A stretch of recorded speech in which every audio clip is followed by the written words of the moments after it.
So, you saw the title. Yes, pretty much, in my opinion, I feel that Destiny free-to-play is unplayable. And what I mean by that is that you get a whole quest line or a whole campaign, and then after that you are free to roam the gaming world of Destiny. Pretty much what happens is that you load into the game as free-to-play. You start in the Cosmodrome and you have to meet Shahan. I don't know how to pronounce that, but then he sends you to do a lost sector, whatever, I think, and then he gives you a Vanguard weapon, even though it's really just a gambit weapon. I don't know why he does that. And then, so far, if you're a new player, I feel that you would have no idea, literally no idea what the lore is in this game. No idea what the Cabal are. No idea what the Fallen are. I mean, Ghost explains it, but it's pretty bland. But overall, it's a really good explanation, I feel. They wouldn't know any lore at all. Zero. Of like who the Hive are. They do basic explanations, but it's just, I feel it's dry. So that's pretty much. Also, the menus. They give a pretty basic explanation on what the menus are, but there are a lot of menus, and it took me a while back when I started in Forsaken Season 7. That's when I started Destiny 2, and sadly, or not sadly, but Destiny 2, pretty much for me, the only thing that kept it alive were the friends that I made along the way, and I can't do that anymore, because I couldn't afford Beyond Light, because I'm stupid, and I did something with my money, and I just couldn't get it. And the free-to-play experience of Destiny 2 is extremely bad for new players. You had no idea what all of these things, the roster, the map, the seasons, the quests, the store. Oh, gee, man, that is big. The store. Alright, anyways, moving on. You know, I feel that a lot of new player or new lights, if Destiny does draw them in, they would literally have to look at a guide just to navigate the menus. That's it's pretty heavy, but I don't know, it's kind of an over-exaggeration. They do show you a lot of endgame tutorial stuff, which is pretty good. A lot of basic stuff to get you started. I'm emphasizing that, to get you started. Alright, anyways. Pretty much, after you do some quests for Shahan, also, by the way, the New Light campaign, you can finish it in about less than an hour, which is pretty fast if you knew what you were doing.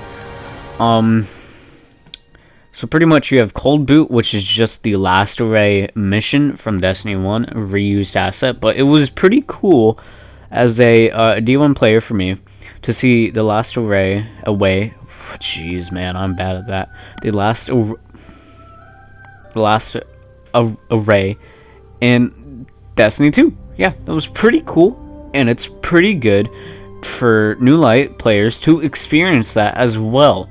Also, New Light players may have no idea what a clan is, and they just might join one, or they might get invited to one, but that doesn't really matter in the grand scheme of things.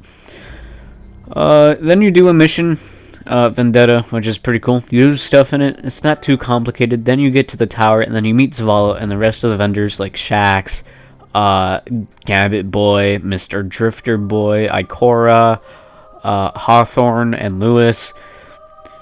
The last thing you do for the entire New Light questline is the reused asset of the the Disgraced.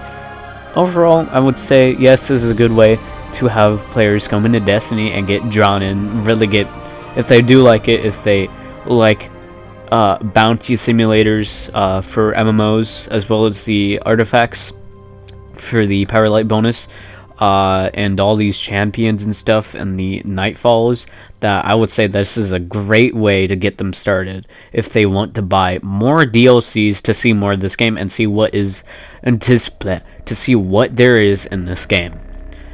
But what's after that? What's after all the tutorial? So pretty much it's just really bland. After the tutorial, you have to do a bunch of bounties, but you know, it's bounties, man.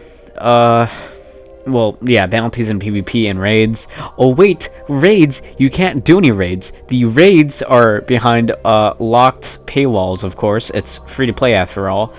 Last Wish, Use to Encrypt, Guardian of Salvation, nope, can't do that. Can't do Leviathan because they took out 65% of the game to make space, which is understandable. That add in a bunch of new assets into the game.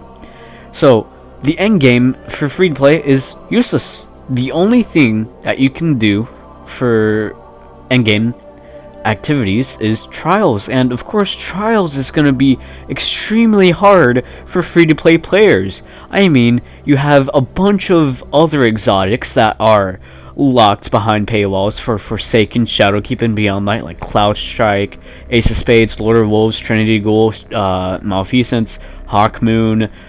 You also got the Rat King, which has been thrown away, as well as what do you call it? Lord of Wolves. I think I already mentioned that. Let me look here. Yeah, Ace of Spades, which pretty much to mention right now, Ace of Spades is in the meta. It is one of the best hand cannons right now. So what I've heard. Yeah, Trinity Gold, Chaperone. Yeah, Chaperone also. Chaperone, you need Beyond Light. I don't know why, but when you go to Shahan, at the beginning of the game, it says at the top, the Chaperone quest, you need Beyond Light for that, which is pretty questionable, which you should only need Forsaken. It is literally the same quest line as the one in Forsaken, so I don't know why they are rebranding it to Beyond Light. Oh, yeah, also, just, not a lot of, well, some of the best exotics are locked behind paywalls, like the Eye of the Mask, One-Eyed Mask, other exotics, I don't know the name, I'm so sorry, I'm not sorry, how dare I be sorry, but anyways, also, a lot of good exotics are not locked behind paywalls, but Destiny, there are no, I feel that there aren't really that much exotic random drops. As you can see in the gameplay, literally, I did this for about an hour or 2 hours with my friends. This was on day 1 of Beyond Light. We went into the strike and it was bugged, and we got powerful gear from the wizard, from the wanted enemy in the strike, and did this for about 2 hours, no exotic. So, pretty much, you can't really get exotics anymore, except from, like, endgame activities, trials, PvP, unless you grind that really hard and then you get the lucky RNG. Then, and yeah, Lost Sectors as well, but those are legendary, and you have to do that solo. That is 1250 legendary solo, and I feel that a new light player would not be able to achieve that. If they were, they would have looked up a guide, and if they were really dedicated to this game. But not a lot of people are like that. People just want to move on with their game, and they don't really want to stay a constant grind unless they are dedicated to this game and they love it. So far. Also, as well, back to the exotics. You also have some good exotics for the players for free to play, like Risk Runner, Aeon Safe, Suros, Wardcliff, as well as some of the armor pieces. Hold on, let me look at some exotics for new light players. Let me look. Oh god, this is really bad. I might have to cut this out. So, you also, yeah, legendary shards. You also have that. Right. Also, a list of weapons that you can't get anymore. Mita, I think you can still get Mita. You can't get Rat King, you can't get Sturm, you can't get Polaris, you can't get Sleeper, Outbreak, you can't get that. The Whisper, you can't get that. Warline Zero, you can't get that. Bad Juju, you can't get that. Legend of Acreus, you can't get that. Actually, no, you can get Legend of Acreus. But the ones I just listed, Rat King, Sturm, Polaris, Sleeper, Whisper, Warline Zero, Bad Juju, those are the weapons that were also free to play, but you can't get them anymore because they took out 65% of the game. It is ridiculous how unplayable Beyond Light, New Light, it is ridiculous how unplayable it is once you get to the end game. You only have about, like, what, 30 minutes of solid, constant gameplay in for new light players, for free-to-play. As well as some also free-to-play exotics are Sweet Business, Monte Carlo, Vigilance Wing, Crimson, the Jade Rabbit, the Huckleberry, or Arbalest is not free-to-play. Sunshot, Cold Heart, Fighting Lion, like I said, Hardlight, Merciless, Borealis, Prometheus, Prospector, Telesto, Tractor Cannon, Darcy, The Colony, Thunderlord. Actually, no, you can't get Thunderlord. As well as some armor. Graviton Forfeit, Foe Tracer, Wormhusk, Ahamkara Spine, Mechaneers, Trixleaves, like I said, greatest exotic ever, Aeon Swift, Shinobu's Vow, Sealed Ahamkara Grasps, Radiant Flux, Lucky Raspberry, the Dragon Shadow. There is so much in free-to-play, but the main thing about free-to-play is to drag players in, to reel in players to get to play this game, Destiny.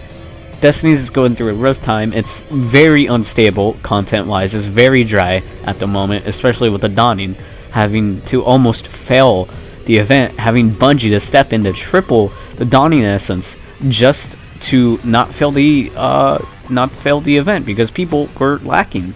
They weren't lacking, but it just wasn't enough. 37 million per day, and the end goal was a billion. And what, the Dawning ends on January 3rd, January 4th? Alright, back to the endgame. Risk Runner is a guaranteed drop in the campaign. Back to the actual endgame. Endgame wise, it's extremely rough for free to play players.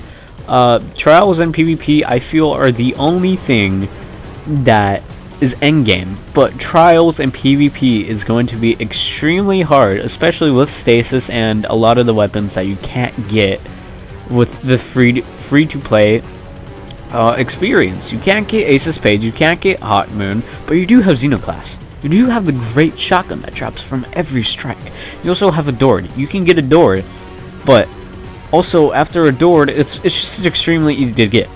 You can literally just pick up strikes, and then you just do strikes for like 5 hours, 3 hours, 2 hours, however long it takes you to get Beloved or Dord, whatever it's called.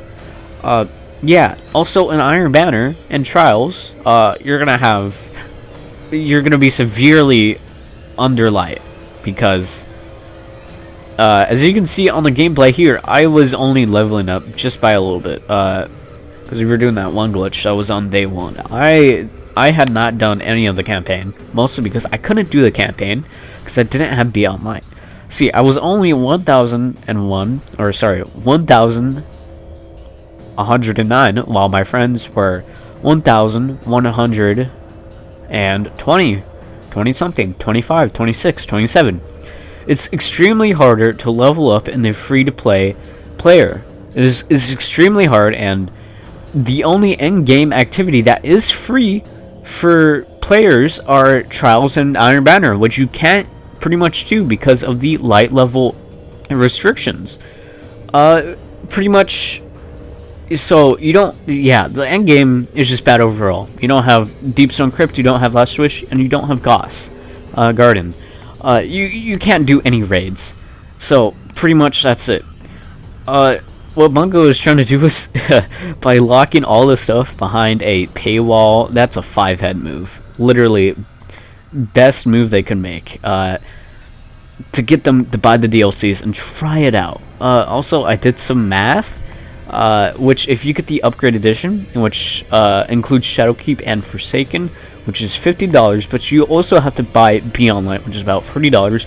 But if you want to get the season pass along with all the rewards that come with it, that's $50 on top of the $50 from the upgrade edition. But if you want to save an extra $30, you're gonna have to move the 50 up to 60. 60 plus 50 is $110. Now that's a lot of damage and a lot of money just for this big game. Which, yeah, it's understandable. Bungie moved away from Activision, and it's just a lot of money.